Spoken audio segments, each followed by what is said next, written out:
So I'm going to talk about camels. So what I'm going to present today is something I have done in collaboration with these people here on the left. But camels is a much larger project. So I'm putting everybody who is more or less involved in that side, but hopefully I'm not missing anyone.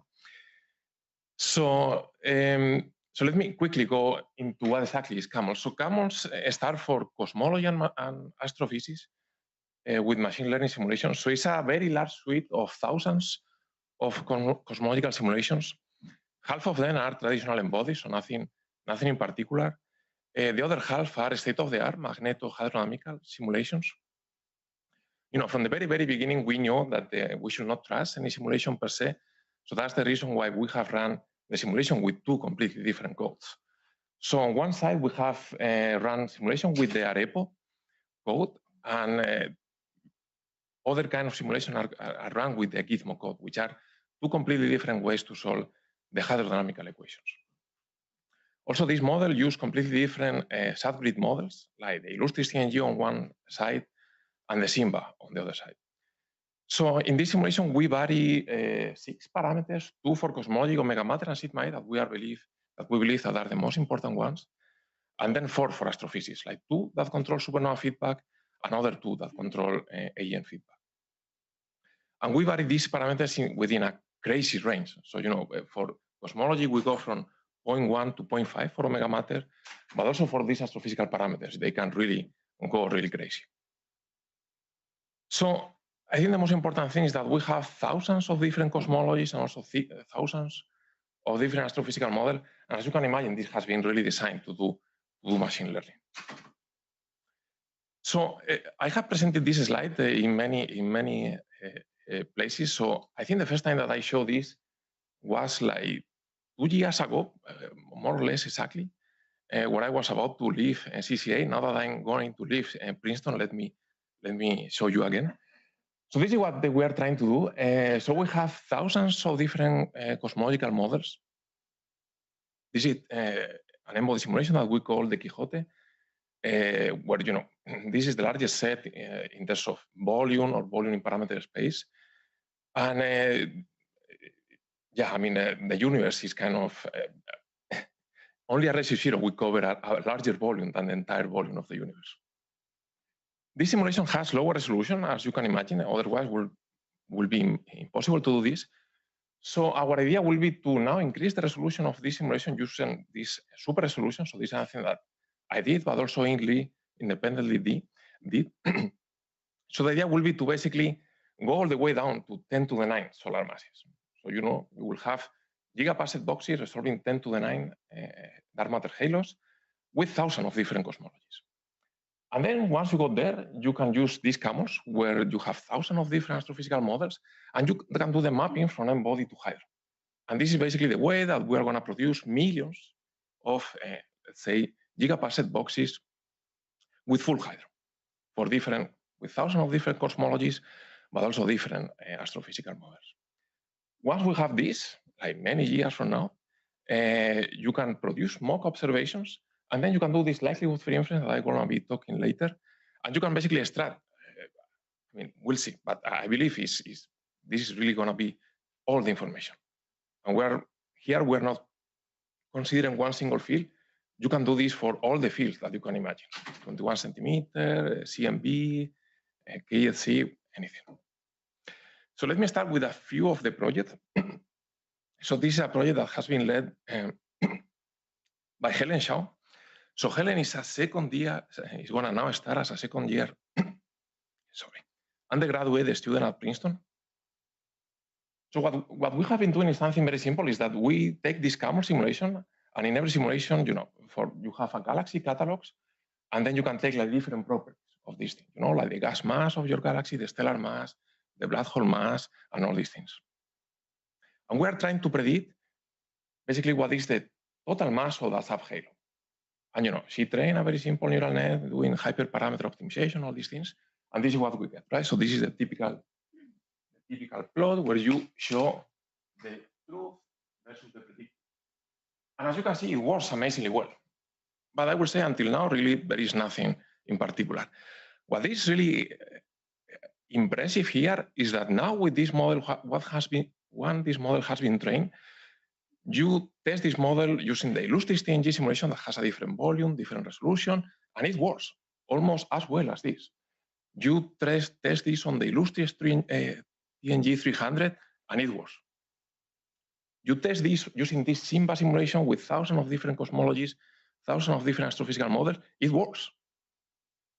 So Helen has also derived some analytical equation, and basically this is the conclusion, that this works for any subhalo containing any type of galaxy. It can be a spiral, can be elliptical, can be a central, can be a satellite with any kind of masses, for any cosmology, any astrophysics, any subgrid model, any resolution, and any volume.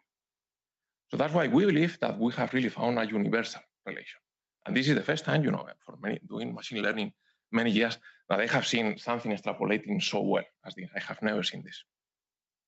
So looking at the equation that we have derived, we believe that this is some kind of version of the virial theorem. So our understanding of this is that it doesn't matter what halo you consider, it doesn't matter what cosmology you are, it doesn't matter what astrophysics is going to do, what your subgrid model is doing. At the end of the day, you have a virialized object. The kinetic energy should be equal to the potential energy. And this is basically written by gravity. And nothing can really change these things. So we believe that this is what is going on here. So another thing, Faisan is a postdoc at Waterloo, so we have been doing this in painting.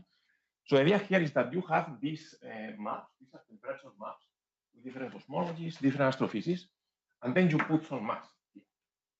And basically you train one of these models, so this is an incredibly sophisticated model that I believe we don't understand even all the details.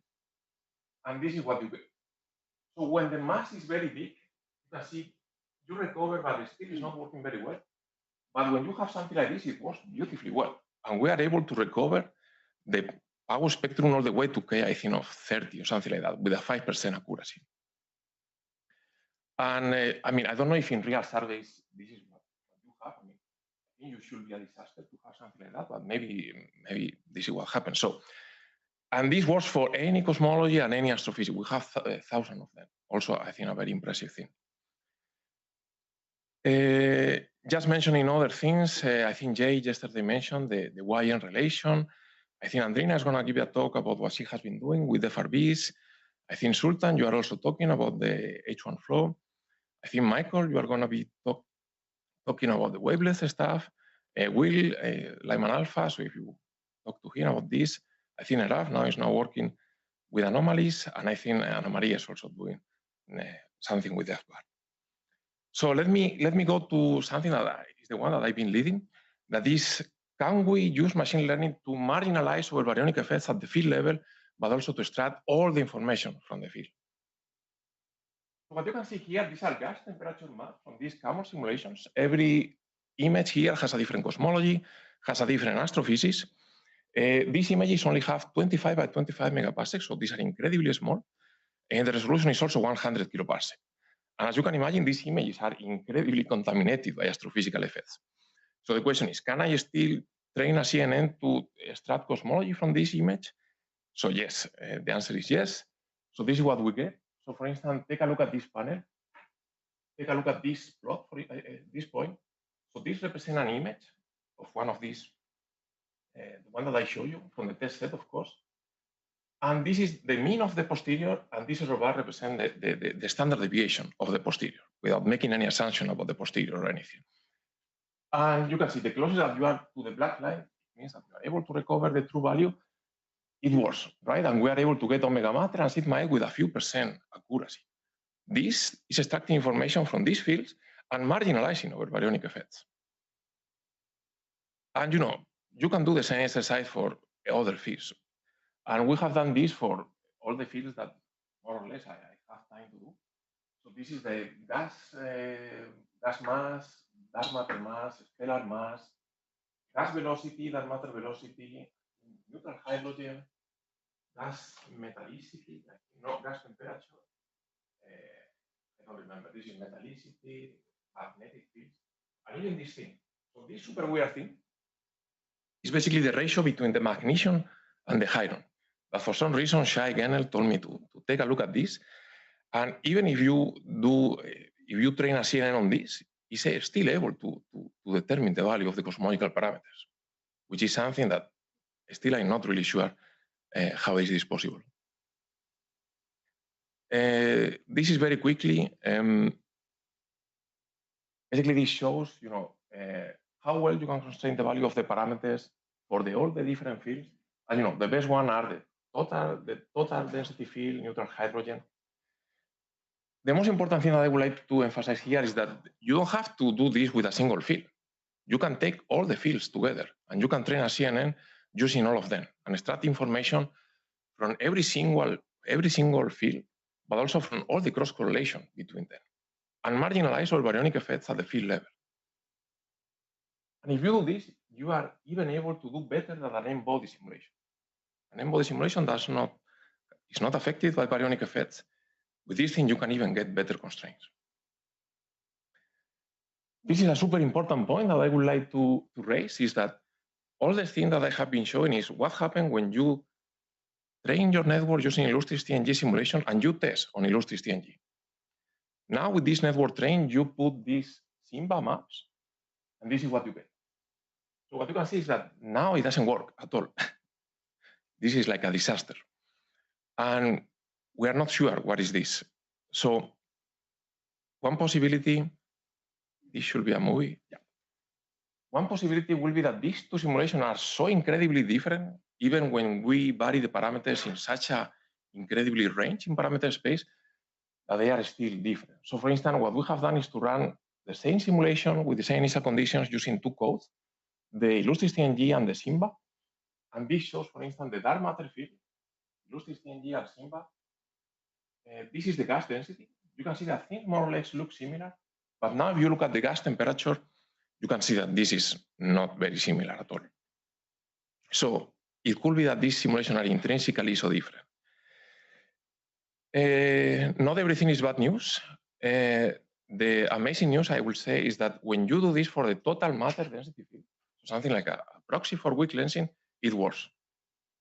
And you can train a neural net using Illustris TNG simulations that has, with a particular subgrid model and all these things. And when you test this using Simba, for instance, it also works.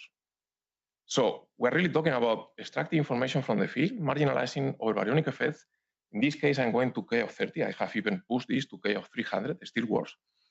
But for some fields, it works. We don't understand why for some works and for some other works don't. And just to emphasize that if you take a look at the ratio between the power spectrum of the hydro over the body, this is how things look like. So I think in cosmology, the standard thing that we will do is that whenever we see that there are some baryonic effects, we will cut. So with the standard approach, you will not even look at these maps. It's like, forget about this, right? The information is zero. And this is telling us that there are percent level constraints. As I say yesterday, we're making all the data publicly available. And this is going to happen like in 2 weeks. So this will be more than 400,000 2D images. Also, we have 3D density grids. As I say, I've been training this network for months. So I'm going to release all the codes, the network weights, everything. And we also put some challenges so the people can work on these things. So let me conclude because I think we are out of time. So CAMOS is this state-of-the-art, is this very large collection of hydrodynamical simulations. The volume is relatively small. But I think this is the first time where we are really exploring the parameter space in the astrophysical sense, at least. We have these thousands of different cosmological models and astrophysical models. All these images and 3D fields that I say is going to be publicly available in 2 weeks, where we release all these papers that we are finishing now. The full data release of CAMOS is going to be in January 6th of 2021. And CAMOS 2 is now also in the oven. And yesterday we got the very good news that we have won a grant, the NSF grant. So yeah, we are going to be hiring. I think the plan will be to hire a postdoc to work in the University of Connecticut, another the University of in Columbia University, another one maybe in Princeton. So I will stop here. Sorry. Thank you. Okay. So questions for Baku.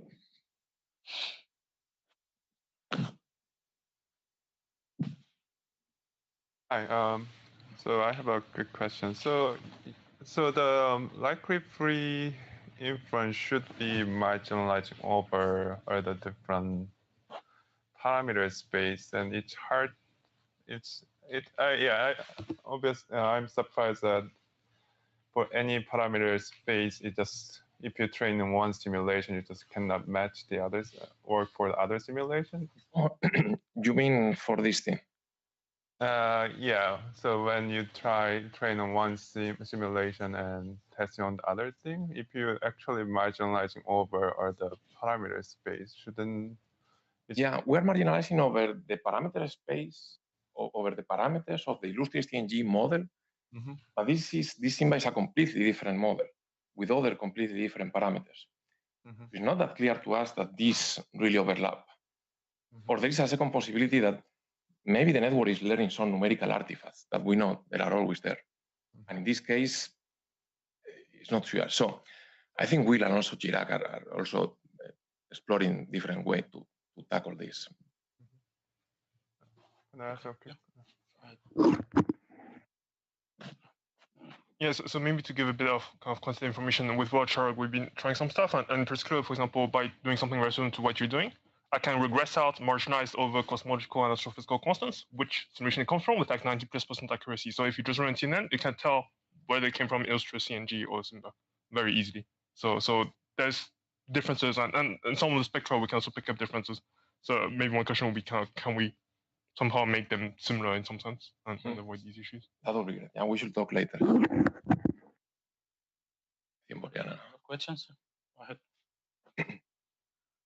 Yeah, I thought that the total subhalo mass was very interesting. Could you tell a little bit about what parameters actually make a good prediction, and also whether you've tried this for stellar mass only and for star formation rate? Can you repeat again, Boriana? Sorry. Yeah, sorry. What parameters basically make the best prediction for the subhalo mass? Oh, yeah. Yep. So for this, basically what we found was that the Vmax, like the velocity dispersion, and the radius. And when we're looking at the equation, it looks, it's not the virial theorem, but it's something like that. So, but it also pick up the star formation rate and the metallicities. So we believe that it's the virial theorem, but then it's also using maybe some of these universal relation in galaxies. Okay. Other questions for Baku? The Zoom, people on Zoom, do you have any question? You can either raise your hand or send the chat. So, okay, so if not, then let's thanks Baku again. So this talk is a little bit different, I guess. It's more on the side.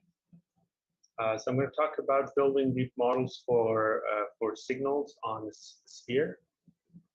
And this is a joint work with my student Meron, who did the heavy lifting on this project.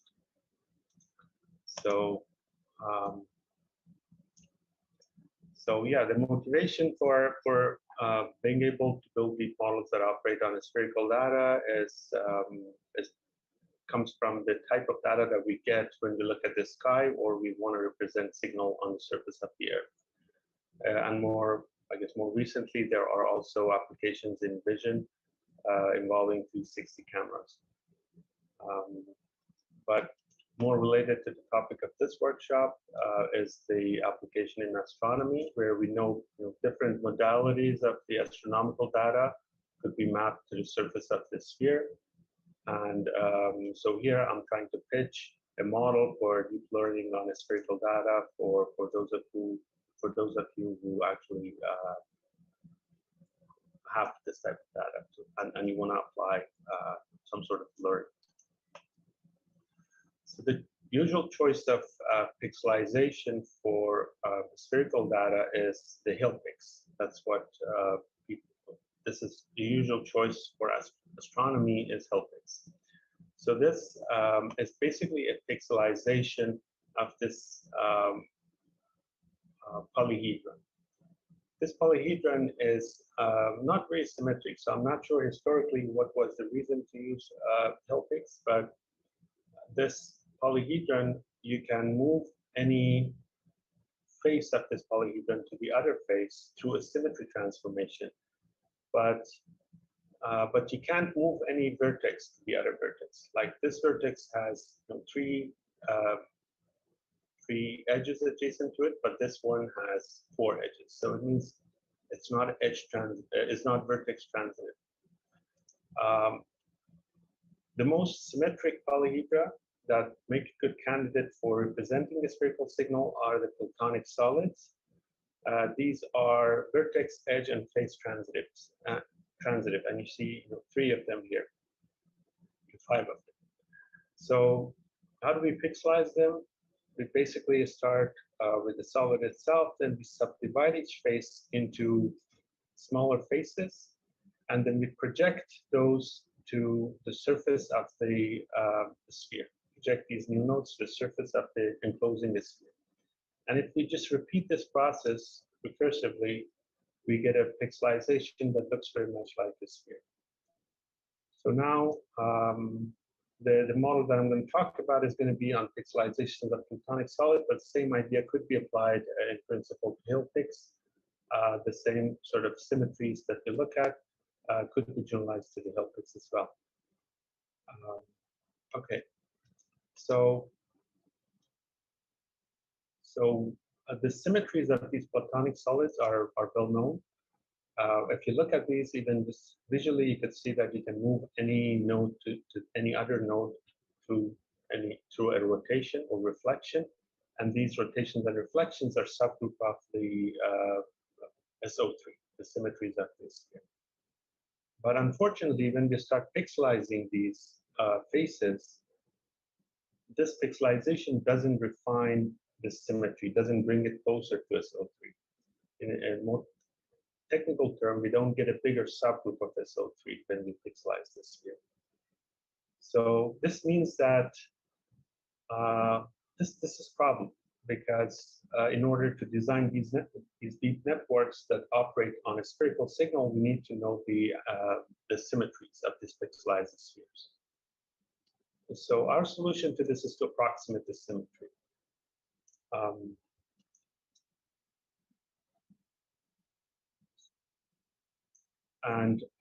So in the next few slides, I'm going to talk about 3 different approximations to the symmetries of the pixelized sphere, and I'll show you the equivariant linear maps. These are basically the linear maps that you can use in place of your fully connected layer, your weight matrix in the network, to make your network perform well on a spherical data.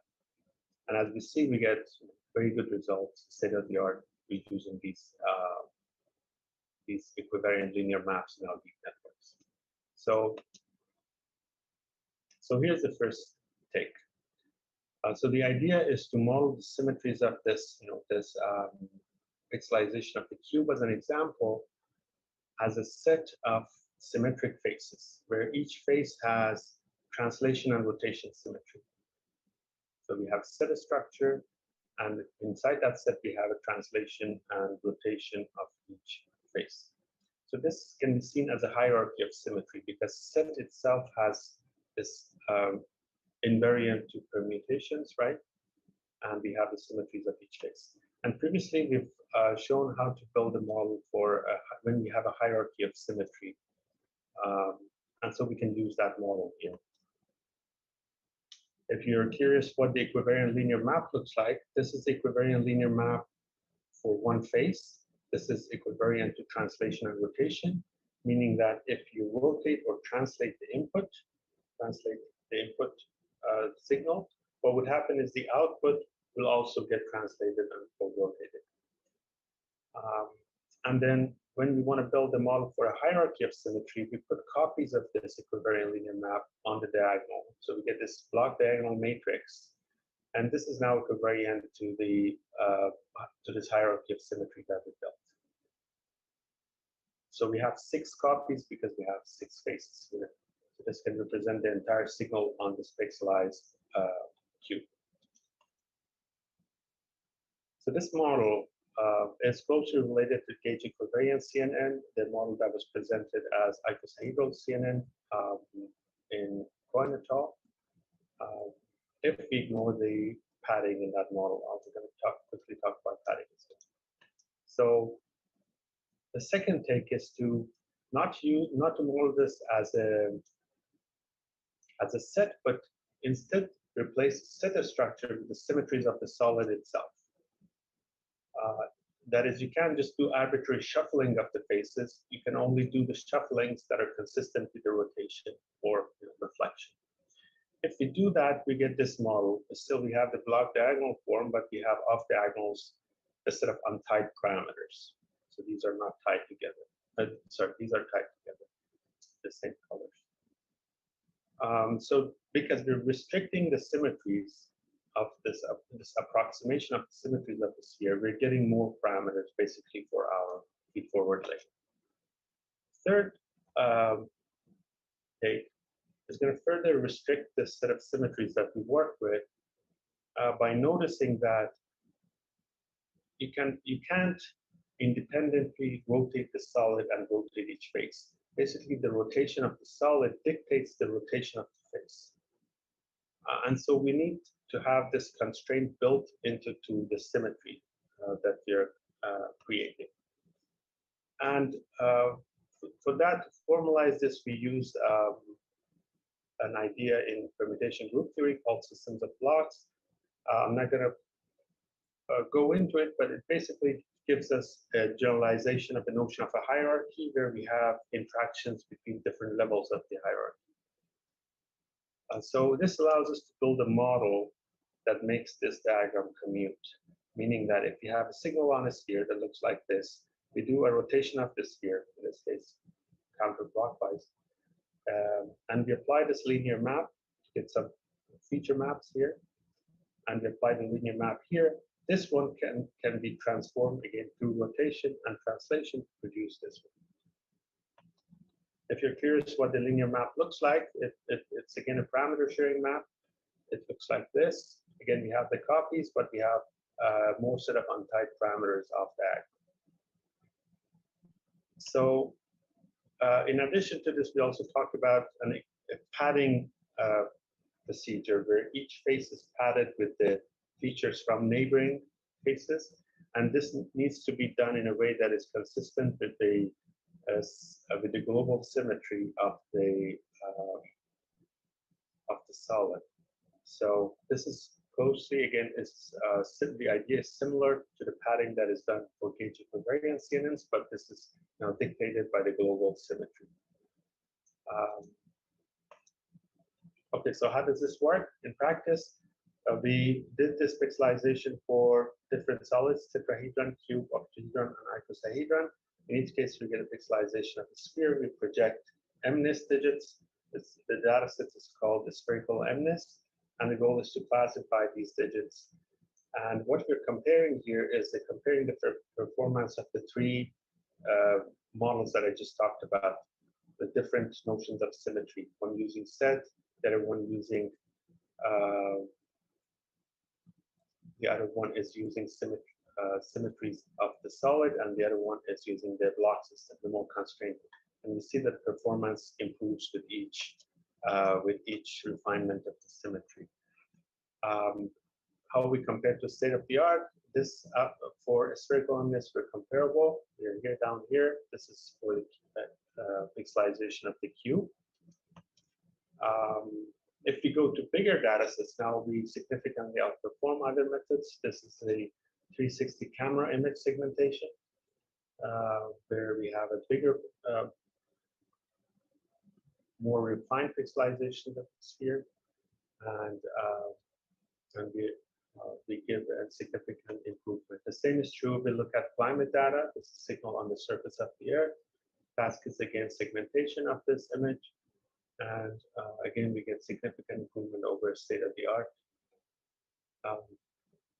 So this is my way of basically pitching this model to you. You can use the code for spherical data in this GitHub link. In addition to this, my student also produced the code for producing these equivariant feed-forward layers for any permutation group. The code is accessible here. And with that, I'm going to end the talk in case there are any questions. Thank you. Great. So, questions for Sam? I maybe have a question. So, so when you compare to other results, how different they are from what you do? So, in terms of the methodology, yeah.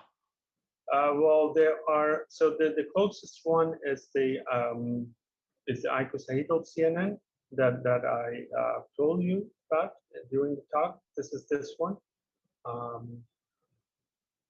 This is very much related to our first version, which we have a set of symmetric faces, basically.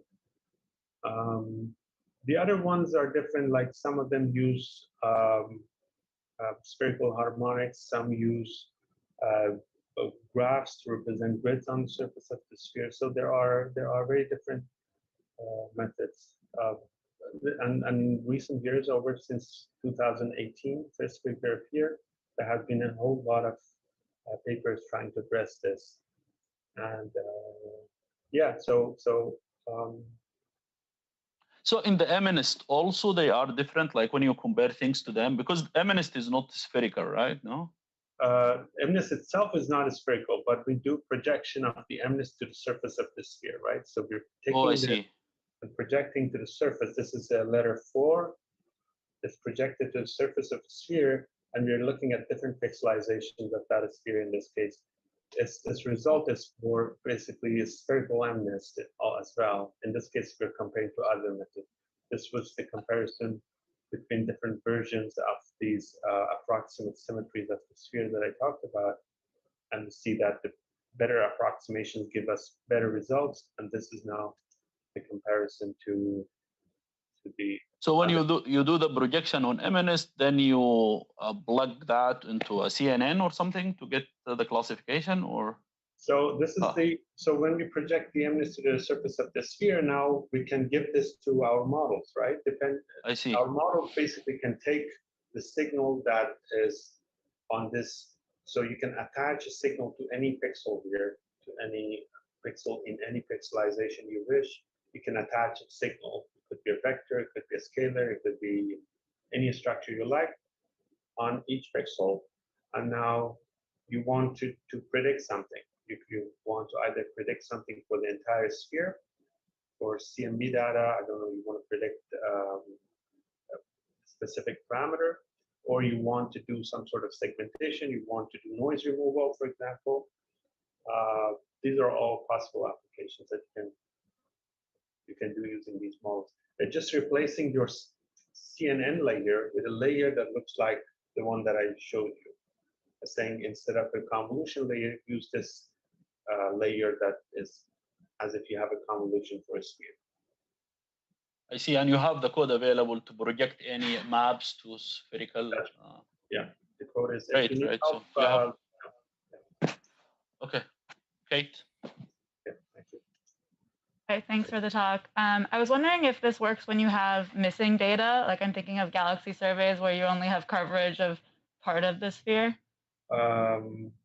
So we need to solve that in an ad hoc way. It's whatever solution you can do where you have missing data for image processing, you can do it here. So you can just leave it blank and give an additional mask, an additional channel as an input that tells the model which places you actually have the signal and which places you don't have any signal. It's just zeros that are artificially put there. And the model should be able to figure it out.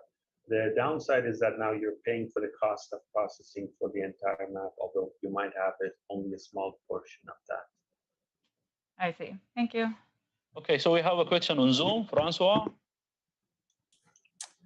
Yeah, thank you, Simon. That was super interesting. I wanted to see if you could, among all of the examples that you presented, is there one that is the closest to just a simple graph neural network applied to a hill peak discretization of the sphere? Because that's the kind of example that I've seen in literature already in Astro. that I would like to be able to compare to. There are some works. I don't now remember. It's been some time since we published this, so I have to go through the related work section of our paper to give you a proper answer. But I don't think that'll do so well now these days because the existing methods sort of combine both the directionality in a graph neural network, because graph neural network you just lose all those notions of directionality, right? And so there are diffusion-based models on graph that the graph is now sitting on the surface of the sphere. Those perform relatively well. But as you see, the symmetry-based model does better. Okay. So connected to that very quickly, the type of signal that we're interested in are usually more like kind of textures that are not really necessarily, localized or like extended among distances that are larger than the patches that you're presenting here. Do you think, is it going to be an advantage or a disadvantage for your approach compared to some of the You're saying the texture is larger or is not larger? It's usually larger. Sorry, the texture is on the entire sphere, but the details that we care about are usually, the information is on smaller scales. Well, you couldn't lose much by this model, right? Because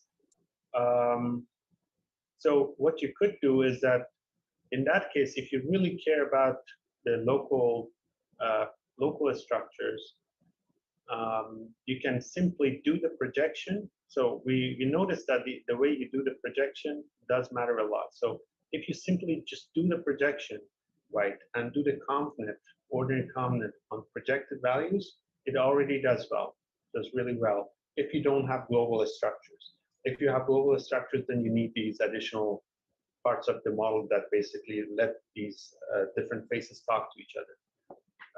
But otherwise, you can just do the projection and apply ConvNet. Okay, thank you. So I think because of the time, let's thank Simek again.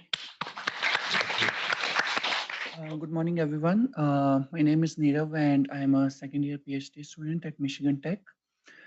Today, I'll be talking about this, my first PhD project, and this is in collaboration with Yin and Paco here at CCA, and my advisor, Elena and Mauricio.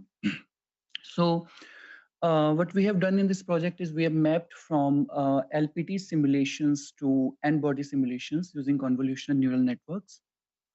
So the motivation is, first I'd like to talk, why do we need these simulations? Because there's a lack of analytical models when it comes to large scale dynamics. We need to compare our theory with observations. We need to generate mock galaxy catalogs, do various kind of calculations and stuff. And there will be upcoming large surveys which will be using these simulations. So the problem is that the N-body simulations are highly accurate, but they are expensive. On the other hand, the LPT simulations, they are very cheap computationally, but they are less accurate on nonlinear scales. So this is a kind of technique to use machine learning in order to speed up this process and to maintain the accuracy. Okay. So the process works as follows. So we take the fiducial cosmology. We take two kinds of simulations, the COLA simulations, which are the LPT simulations, and the Quixote, which are the N-body. We generate the COLA simulations and we evolve both of them from an initial redshift of 127 to the present time. And we take the displacement fields of both of them. We take the neural network and the input to the neural network becomes our displacement field and the target becomes a residual field. A residual field is the difference between the two displacement fields. Because of the limitations of GPUs, what we do is we divide our boxes into smaller sub-boxes, and we also kind of use some data augmentation so as to rotate them, reflect them, and so that the network learns better. And same thing, each sub-box contains lesser number of particles. But the thing that's different from the previous attempts at this is that following Yin and Renan's recent paper, what we did is we did not use padding in the simulations in the network at each stage. We kind of padded the entire input beforehand so that we don't lose any information. So the model is based on the modified VNet taken from VNet and Yin and tweaked. So the input becomes the density field, the displacement field for COLA, whose density contrast field is shown right here. And the target becomes the Quixote displacement field. And the network is used so as to calculate the effective residual between the two fields.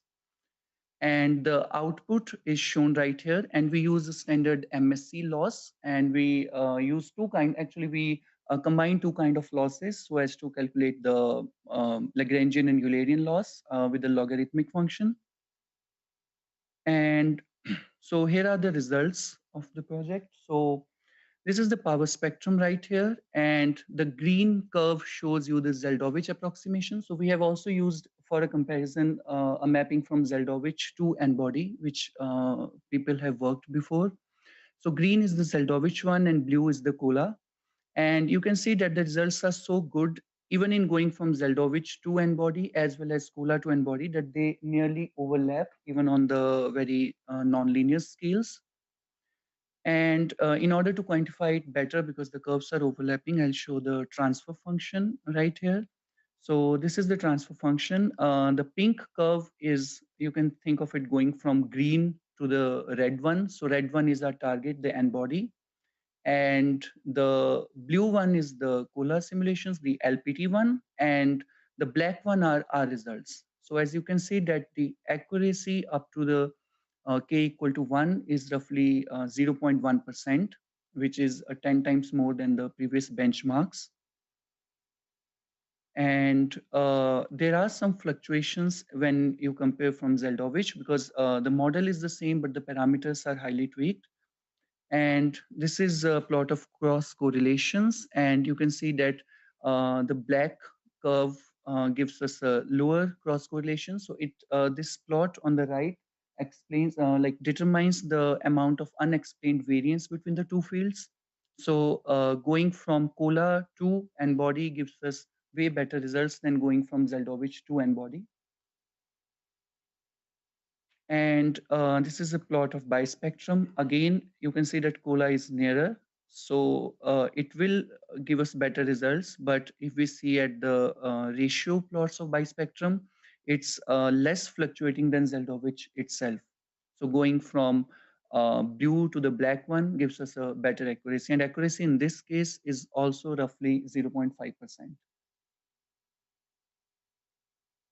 The most important result of this one is how well the model generalizes. So in order to generalize it, we took 100 Latin hypercube simulations, which means like the set of parameters, cosmological parameters, are very different in each of them. So the training has been done on different realizations of a same set of parameters, but in this case, we are testing it on highly different universes. So this plot right here shows how a Zeldovich, a neural network model that takes Zeldovich as an input performs. So you can see that it is helping because it needs to be straight. And as you can see that on highly nonlinear scales, it starts to deviate and the scattering is very high. But if we use our own model and with the same COLA as input, you can see that we are constraining it to very higher degrees, especially on nonlinear scales as well. The spread is very less, which kind of proves that using COLA then Zeldovich in order to train your network gives you very efficient and very accurate results. The same thing with cross correlation. There is a very higher spread when you use Zeldovich, but with our model and with our input, the spread is very low, especially on the nonlinear scales. And these are the density contrast fields for the Latin hypercube simulation, one of them and it shows you on the left, you have the N-body, in the central, you have the LPT, and on the right hand, you have the neural network. So on the first and the third column, the difference is very less. As you can see, this is just a visual representation. And it works on almost all the scales because it goes from 25 up to 250. I haven't plotted the 1000 one, but it works there as well. So in order to conclude, I would say that when we ran this model and everything, a typical n-body sim, when you generate like 100 realizations of them, will take roughly 2 years and 10 months on a standard 1 gigaflop machine. And LPT simulation will take roughly 22 hours because I took like 30 time steps in Cola. But our CNN model trained on a single P1600 GPU will take roughly 1.5 hours to generate all these 100 realizations. So our model maps to scales as small as k equal to 1 with an accuracy of 0.1%, which is 10 times more than the benchmark. And it's highly efficient because it's roughly 8,000 times faster than a standard n-body simulation. And it's extremely generalized because of its testing on different Latin hypercube simulations. And even on the generalized realizations, it's accurate up to 1%, if not 0.1%, which is a pretty standard and good result. So that's it. Thank you. Yeah, thank you. That's embarrassing. Okay, so questions for, go ahead. Hi, thanks for that talk. I have a few quick questions. So when you're on your CNN, it works on one of the subgrid boxes.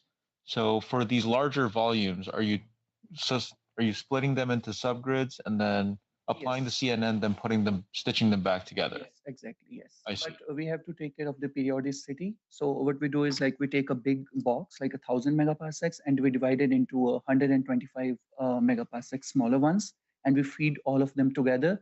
But what has been done previously is that people have used padding during the convolutions, but following Yin and Renan's latest paper, what we saw is that it's better to pad all together at the start of the convolution than to pad it with zeros or ones, which is kind of adding the noise. So we did it at first, and then we have to maintain the periodicity and everything. So yeah, it's kind of dividing into smaller subboxes. I see. And then the power spectrum ratios you're showing here are for a larger volume that's where you've done the transfer. Yes, yes, exactly. And this one is being averaged out over our testing set. I see. Yeah, over the complete box, yes. And one last quick question. What's the accuracy level for the bispectrum? For the bispectrum right here, well, I haven't actually calculated that, to be honest, but looking at the ratio here, just a visual inspection, I would say it's 0.5%. Sorry, no, I meant for when you extend it to other cosmologies. Oh, I haven't calculated the bispectrum for other cosmologies. It's just the transfer function and the cross correlation. Right. Thank you. Questions? Yes. Sorry, could you explain again what you mean by generalization in the context of these LH realizations? I'm sorry, can you repeat that, please? Could you explain exactly what you mean by generalization again? Is it, are you generalizing to different cosmologies or generalizing to same cosmologies with different instances? What I mean by generalization is that when you train a network, you take, let's say, in basic terms, an ensemble of, let's say, I take 100 ensembles of a specific cosmology, which means that the cosmological parameters are fixed, the sigma 8 ns. But when I say generalization, it means that I take 100 realizations, all of which have different, completely different parameters. But when you test, yes. When you test, is again a different parameter from the ones you train on, or is it the same parameter? It's different than the ones we train on. And each realization has an entirely unique set of parameters than the one we trained on. Okay, thanks. But is it the same seed number? Sorry? Is it the same seed number for the initial fluctuations, or seed number is different? So we don't. Okay, so when we train on same set of parameters in cosmology, but different seed numbers. Okay. But when we test on generalized ones, the parameters are different as well as the seeds are different. Okay. Yeah, go ahead. So 2 slides ago, I think. So when you show, for instance, when you show Cola to n-body, does that mean you train on Cola and you apply to n-body? Is that what it means? It means that the neural network takes input as Cola and they tries to matches the target, which is the n-body.